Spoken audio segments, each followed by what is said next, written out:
മതി. ഒന്നും ഓർമ്മപ്പെടുത്തി ബുദ്ധിമുട്ടണമെന്നില്ല. അവള് ചെയ്ത തെറ്റിനൊക്കെ അപ്പപ്പ തന്നെ ശിക്ഷ കൊടുത്തിട്ടുമുണ്ട് ഞാൻ. പിന്നെ നിശ്ചയം മുടക്കിയത് അവളല്ല, ഇവൻ. ഇവൻ ചെയ്ത തെറ്റിന് ജീവിതം വഴിമുട്ടിയ ഒരു പെണ്ണിന് ഒരു നല്ല ജീവിതം കൊടുക്കേണ്ടത് ഇവനെ 10 മാസം ചുമന്ന എന്റെ ഉത്തരവാദിത്വം. അത് ഞാൻ ചെയ്യും. അതിന് എനിക്ക് എന്റെ കൃഷ്ണേട്ടന്റെ അനുവാദം മാത്രം മതി. ദാസേട്ടാ, പലരും പലതും പറഞ്ഞെന്നിരിക്കും. ദാസേട്ടൻ അത് കാര്യമാക്കണ്ട. ഇത് തൃച്ചംബരത്ത് അഖിലാണ്ടേശ്വരിയുടെ വാക്കാ. കല്യാണിയുടെ കല്യാണം ഞങ്ങൾ നടത്തും. മതി മാഡം, ഈ ഒരൊറ്റ വാക്ക് മാത്രം മതി. മനസ്സ് നിറഞ്ഞു.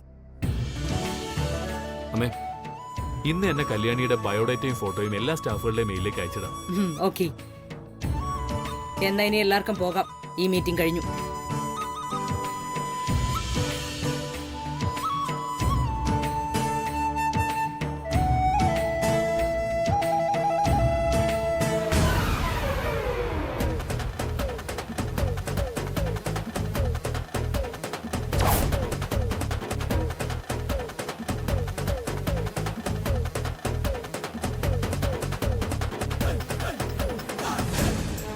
എന്നെ വെല്ലുവിളിച്ചുകൊണ്ട് ഈ കല്യാണം അഖിലാണ്ടേശ്വരി നടത്തുന്നത് എനിക്കൊന്ന് കാണണം. കുടുംബത്തിലെ കല്യാണം ചെവിക്ക് ചെവി അറിയാതെ മുടക്കി. പിന്നെയാ വേലക്കാരിയുടെ കല്യാണം.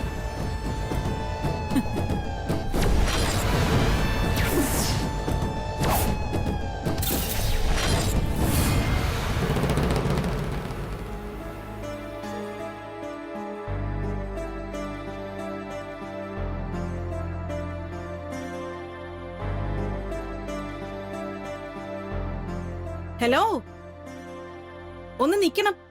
മാഡം,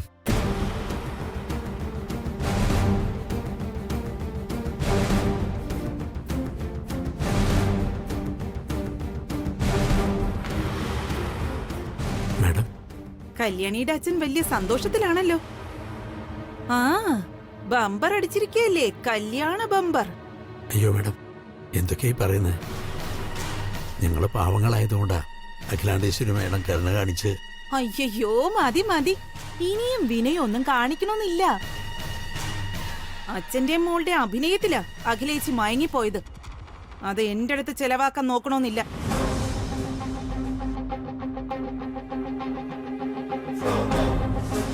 ഇവളെന്താ ഇവിടെ? ഏതായാലും നിങ്ങളുടെയൊക്കെ തലയിലെഴുത്തു കൊള്ളാം. ആദ്യം ലക്ഷങ്ങൾ വില വരുന്ന ഈ ഔട്ട് ഹൗസ് തട്ടിയെടുത്ത് സ്വന്തമാക്കി. ഇപ്പോ ഗ്രാൻഡായിട്ട് ഇതാ മോളുടെ കല്യാണം നടക്കാൻ പോകുന്നു. പിന്നെ എന്ത് വേണം ഇനി ഈ വത്സലദാസന്?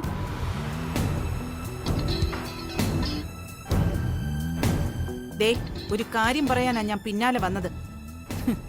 സ്വന്തം മോളെ കെട്ടിച്ചു വിടണമെങ്കിലേ സ്വന്തം കാശ് വേണം മുടക്കാൻ. അല്ലാതെ ഓസിനങ്ങ് നടത്താന്നൊന്നും ആരും വിചാരിക്കണ്ട. അതിന് വെച്ച വെള്ളം അച്ഛനും മോളും അങ്ങ് ഇറക്കി വെച്ചാ മതി. ഈ സമ്പത്തൊക്കെ എനിക്കും എന്റെ മക്കൾക്കും കൂടി അവകാശപ്പെട്ടതാ. ഞങ്ങൾക്ക് സമ്മതമല്ല ദാനം കൊടുത്തു മുടിയാൻ. നടക്കുന്നു ഒരച്ഛനും മോളും കൂടി ആൾക്കാരെ പറ്റിക്കാൻ. എന്താ ഇവിടെ പ്രശ്നം?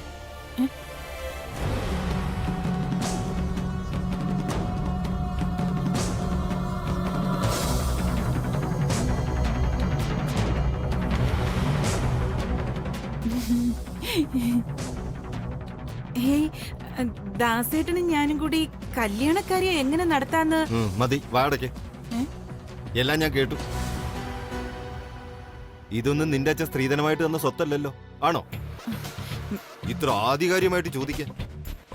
അല്ല സാറേ, വിലാസിനി മാഡം. ദാസേട്ടൻ ഇനി എന്റെ ഈ തലയിലെഴുത്തിനെ ന്യായീകരിക്കാൻ നോക്കണ്ട. ഞാൻ കേട്ടല്ല. ഇവള് പറഞ്ഞ കാര്യങ്ങൾക്ക് സോറി. ഇവളുടെ സ്വഭാവം അറിയാലോ ദാസേട്ടന്. സാരമില്ല സാറേ, മാഡം പറഞ്ഞതിന് ചില ശരികളൊക്കെ ഉണ്ട്. ഞങ്ങൾ ഒരിക്കലും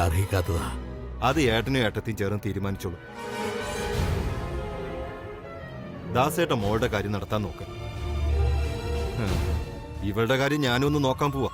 വാടി ഇങ്ങോട്ട്. നടക്കടി. കയ്യിന്ന് വിട്.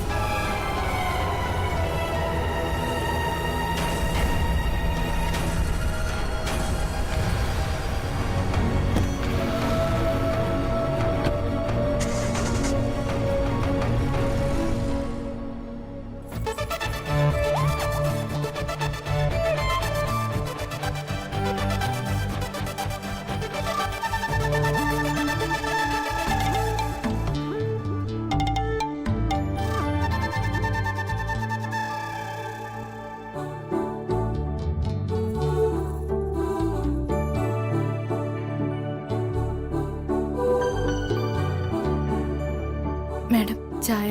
അവിടെ വെച്ചേക്ക്.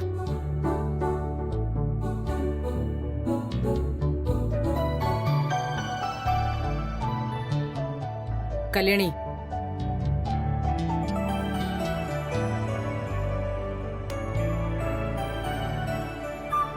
ദാസേട്ടൻ നിന്നോട് കാര്യങ്ങൾ വല്ലതും പറഞ്ഞോ? ഇല്ല.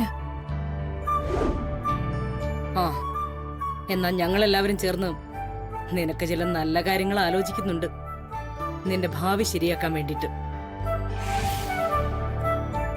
ശരി. ഇങ്ങോട്ട് കൂറു കാണിക്കുന്നവരോട് എന്തു പ്രത്യുപകാരവും ചെയ്യുന്നവളാ ഈ തൃച്ചംബരത്ത് അഖിലാണ്ടേശ്വരി. ഞാൻ നിന്നെ ഏൽപ്പിച്ച ആ ദൗത്യം നിനക്ക് ഓർമ്മയുണ്ടല്ലോ? അതിൽ നിനക്കനുവദിച്ച 7 ദിവസങ്ങളിൽ 3 ദിവസം കഴിഞ്ഞു. ഇനി ശേഷിക്കുന്നത് 4 ദിവസം മാത്രം. ആ ബാക്കിയുള്ള 4 ദിവസം കൊണ്ട് നീ എനിക്ക് തന്ന വാക്ക് പാലിച്ചിരിക്കണം. ഞാൻ ശ്രമിക്കുന്നുണ്ട് മാഡം. പക്ഷേ എന്നൊരു വാക്ക് ഈ കാര്യത്തിൽ പാടില്ല. എനിക്ക് നടത്താൻ പരിമിതികൾ ഉള്ളതുകൊണ്ടാ നിന്നെ ഞാനിത് ഏൽപ്പിച്ചത്. ഏൽക്കുന്ന ജോലി വൃത്തിയായും വെടിപ്പായും ചെയ്യുന്ന നിന്റെ ശീലമായിരുന്നു മനസ്സിൽ. പക്ഷേ അടുക്കളയിലും ആഹാരത്തിലും നീ കാണിക്കുന്ന ആ ഡിസിപ്ലിൻ ഇക്കാര്യത്തിലും ഉണ്ടോന്നായി എനിക്കറിയേണ്ടത്. അരവിന്ദിന്റെയും നന്ദനയുടെയും നിശ്ചയം കഴിഞ്ഞാൽ ഉടൻ മറ്റൊരു വിശേഷം തൃച്ചംബരത്ത് നടത്താനാ എന്റെ പ്ലാൻ. അത് പറഞ്ഞപ്പോ ദാസേട്ടന്റെ മുഖത്തെ സന്തോഷം ഞാൻ കണ്ടതാ. ആ സന്തോഷം എന്നും അതുപോലെ നിൽക്കണമെങ്കിൽ നീ ഞാൻ പറഞ്ഞതിന് കുറച്ച് കഷ്ടപ്പെടണം. അധികമൊന്നും വേണ്ട, ജസ്റ്റ് 4 more days. ഈ 4 ദിവസം നന്നായൊന്ന് കഷ്ടപ്പെട്ട പിന്നെ നിനക്കും നിന്റെ കുടുംബത്തിനും ജീവിതകാലം മുഴുവൻ സന്തോഷിക്കും. ഇത് അഖിലാണ്ടേശ്വരിയുടെ വാക്കാ. ഈ പറഞ്ഞു കേട്ടതിലൊക്കെ വലിയ സന്തോഷം. ഒന്നും തിരിച്ചു പ്രതീക്ഷിച്ചില്ലെങ്കിലും കല്യാണി മാഡത്തിന്റെ ആവശ്യം നിറവേറ്റിയിരിക്കും. അനിയും കുഞ്ഞിനെയും നന്ദന മാഡത്തിനെയും ഈ കല്യാണത്തിന് സമ്മതിപ്പിച്ചിരിക്കും ഞാൻ. ഇത് കല്യാണിയുടെ വാക്കാ. അത് നടന്നില്ലെങ്കിൽ കല്യാണി പിന്നീട് ഈ ലോകത്തുണ്ടാവില്ല.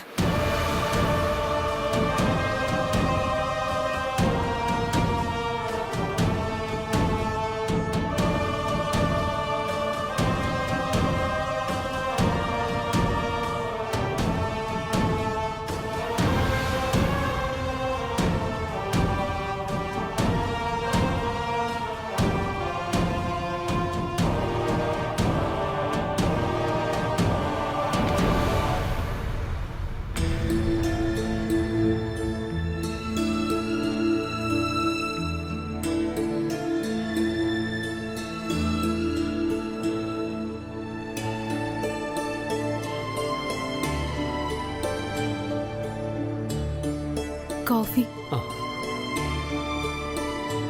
കല്യാണി, നീ ഏതുവരെ പഠിച്ചു? 10ാം ക്ലാസ് വരെ. ജയിച്ചില്ല. അതെന്തു പറ്റി? പരീക്ഷ എഴുതാണ്ട് എങ്ങനെയാ ജയിക്കണേ? അമ്മ നേരത്തെ ഞങ്ങളെ വിട്ടു പോയില്ലേ. പിന്നെ തുണ മുത്തശ്ശിയായിരുന്നു. എന്റെ പരീക്ഷ നടക്കണ സമയത്താ മുത്തശ്ശിയുടെ മരണം. അതോടെ എന്റെ പഠിത്തം തീർന്നു. സാരമില്ല കേട്ടോ, അനിയൻകുട്ടിനെ പഠിപ്പിച്ച് കളക്ടർ ആക്കണം. അതാ ഇപ്പൊ എന്റെ മോഹം. കല്യാണി, നിനക്ക് ഇനിയും പഠിക്കണമെന്നുണ്ടെങ്കിൽ അതിനുള്ള ഏർപ്പാട് ഞാൻ ചെയ്തുതരാം. സത്യാണോ പറയണേ? സത്യം. ഞാൻ എന്തിനാ നിന്നോട് കള്ളം പറയുന്നേ? സന്തോഷായി. എനിക്ക് പഠിക്കാൻ വലിയ മോഹ. പക്ഷേ അനിയൻകുട്ടനൊപ്പം സ്കൂളിൽ പോണല്ലോ എന്ന് ഓർക്കുമ്പോ എനിക്ക് ചിരിയാ വരണേ. പൊക്കം ഏകദേശം ഒരു 5 അടി കൂടുതലുണ്ട്. വെയിറ്റ് എത്രയും നോക്കിയിട്ടുണ്ടോ? പിന്നെ എനിക്ക് വലിയ ഹെഡ് വെയിറ്റ് അല്ലേ? ഒരു 2-3 ടൺ വരും. നാട്ടില് വിളിപ്പുറത്തമ്മയുടെ ഉത്സവത്തിന് 1 രൂപയായിട്ട് വെയിറ്റ് നോക്കണ മെഷീൻ ഉണ്ടായിരുന്നു. അതിലൊരിക്കൽ നോക്കിയപ്പോ 52 കിലോയാ കാണിച്ചേ. അനിയൻകുട്ടനെ അന്ന് എന്നെക്കാളും 3 കിലോ കൂടുതലാ, 55. കൊള്ളാം. അല്ല, എന്തിനാ ഞാനിതൊക്കെ ചോദിക്കുന്നറിയോ കല്യാണിക്ക്? എന്തിനാ ചോദിക്കണേ? എനിക്കറിയില്ല. ചോദിച്ചു, പറഞ്ഞു, അത്ര തന്നെ. എന്നാ കേട്ടോ, അമ്മ നിനക്ക് കല്യാണം ആലോചിക്കാൻ പറഞ്ഞിരിക്കുക. അതിനാ ഡീറ്റെയിൽസ് ഒക്കെ ചോദിക്കുന്നേ. അരവിന്ദിന്റെയും നന്ദനയുടെയും നിശ്ചയം കഴിഞ്ഞാൽ ഉടൻ മറ്റൊരു വിശേഷം തൃച്ചംബരത്ത് നടത്താനാ എന്റെ പ്ലാൻ. അത് പറഞ്ഞപ്പോ ദാസേട്ടന്റെ മുഖത്തെ സന്തോഷം ഞാൻ കണ്ടതാ. ഇത് കമ്പനിയിലെ എല്ലാ എംപ്ലോയീസിനും മെയിൽ ചെയ്യും. അവരിൽ നിന്ന് ഒരാളെ കണ്ടെത്തിയാൽ കല്യാണം നടത്തും. അതാ പ്ലാൻ. എന്താ, സന്തോഷായോ?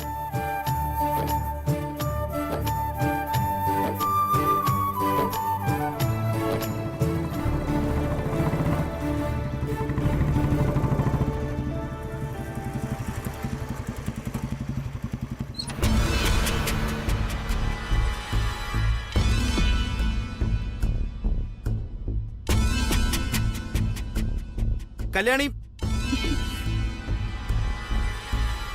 എന്താ ഇപ്പൊ ഈ സംഭവിക്കണെന്ന് ഓർക്കുമ്പോ അതിശയം തോന്നുക. എന്റെ നിഴല് പോലും കാണാന്ന് പറഞ്ഞ മാഡം ഇപ്പോ എനിക്ക് വേണ്ടി കല്യാണം ആലോചിക്കുന്നു. എന്താ ഇപ്പൊ മറിമായം? കല്യാണിക്കിപ്പോ ഇതിപ്പോ എന്ത് സൗഭാഗ്യ കിട്ടേണ്ടേ? കല്യാണി അല്ലെങ്കിലും ഭാഗ്യവതിയാ. എനിക്ക് എപ്പോഴും തോന്നിയിട്ടുള്ളത്, ഷെയർ മാർക്കറ്റിൽ ഒരു ഇറക്കം ഉണ്ടായ ഉറക്കം പോണരാ ഞങ്ങളൊക്കെ. കല്യാണി,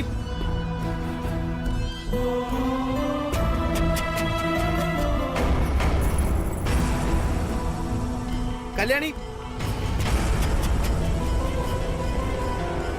കല്യാണി,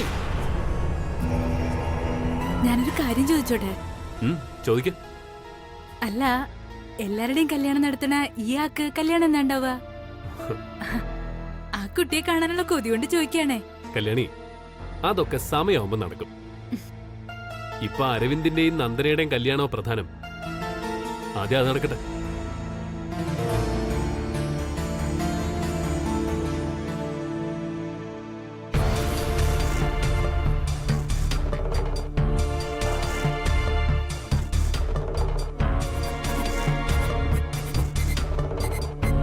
കല്യാണി, ഞാൻ നിന്നെ എവിടേക്ക് നോക്കിന്നറിയോ? നീ എവിടെ പോയി കിടക്കായിരുന്നു? ചായയോ കോഫിയോ എന്താ വേണ്ടേ? പറഞ്ഞാ മതി, ഉടൻ കൊണ്ടുവരാം. ഹലോ, നീ എന്നെ കളിയാക്കാണോ? അമ്മ നിനക്ക് കല്യാണം ആലോചിക്കുന്ന കാര്യം പറഞ്ഞപ്പോ നിനക്ക് പറയാറുന്നില്ലേ വേണ്ടെന്ന്? ഞാനോ? ഞാൻ എന്തിനാ അതൊക്കെ പറയണേ? നീ പറയണം.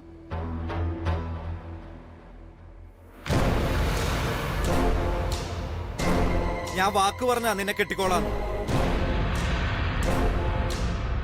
നിനക്കെന്താ എന്നെ വിശ്വാസമായില്ലേ ഇതുവരെ? എന്റെ ഭഗവാനെ, എന്നെ കെട്ട്. അനിയൻ കുഞ്ഞ് എന്തൊക്കെയായി പറയണേ? ഇതെങ്ങനെ മാഡം അറിഞ്ഞോ പിന്നെ എന്നെ ബാക്കി വെച്ചേക്കില്ല. ദേവി, ഇതെന്നെ വിട്ടേക്ക്. ഞാനൊരു പാവാ. സങ്കടം ഉണ്ടാക്കരുത്.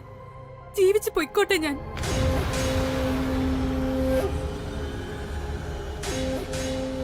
നിക്ക്. ഞാൻ കാരണം നിനക്ക് പേരുദോഷം ഉണ്ടായിരിക്കുക. അതിനെനിക്ക് പരിഹാരം കാണണം. അതാ ഞാൻ പറഞ്ഞ ഞാൻ നിന്നെ കല്യാണം കഴിക്കാന്ന്. അരവിന്ദ്,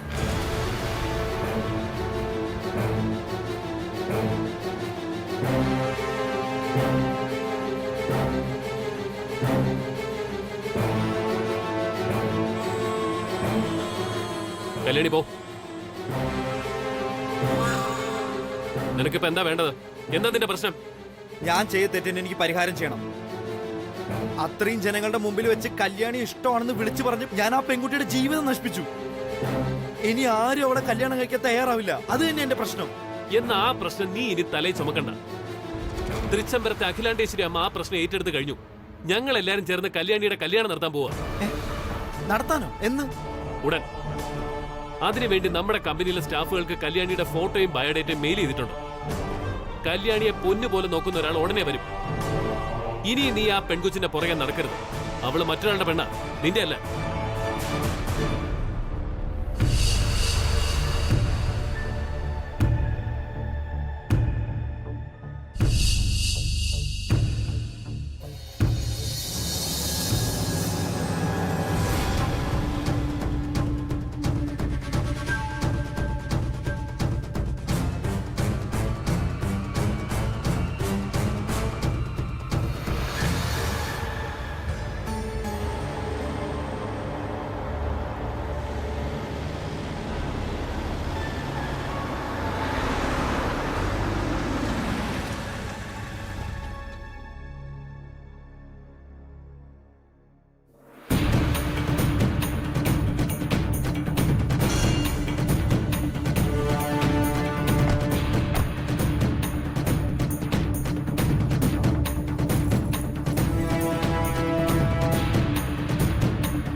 അല്ല, ആരായി വന്നിരിക്കുന്നേ? വാ മഹേശ്വരി, ഇരിക്ക്. ആ, ഇന്ന് സ്പെഷ്യൽ ലഞ്ചായിരിക്കണം. ഒരു കുറവുണ്ടാവരുത്. നമ്മുടെ ഗസ്റ്റുകൾ ആരാണെന്ന് കണ്ടല്ലോ. ശരി മാഡം. നിക്കടി അവിടെ.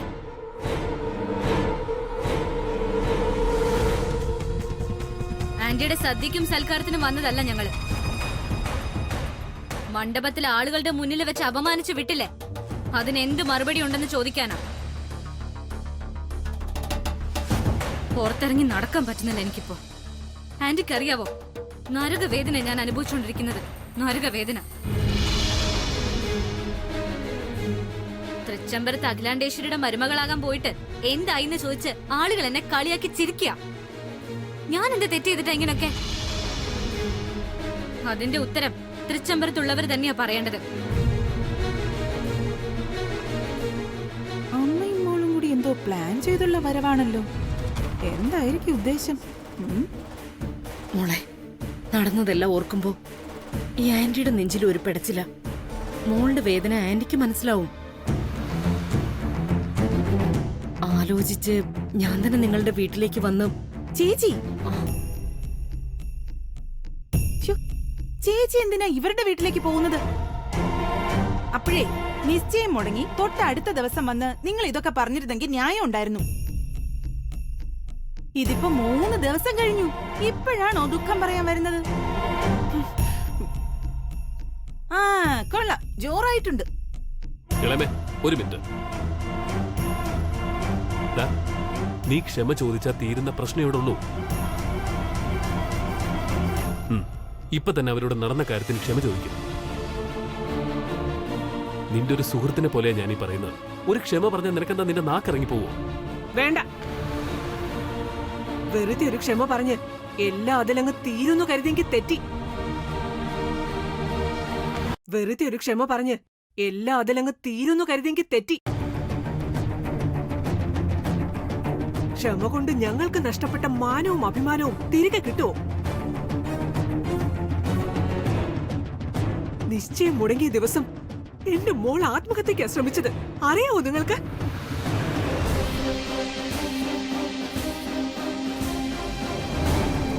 വീട്ടില് പാല് കൊണ്ടുവരുന്നവരും പേപ്പർ ഇടുന്നവരും ഒക്കെ ഇപ്പൊ എന്നെ കാണുമ്പോ പരിഹസിച്ച് ചിരിക്കുക.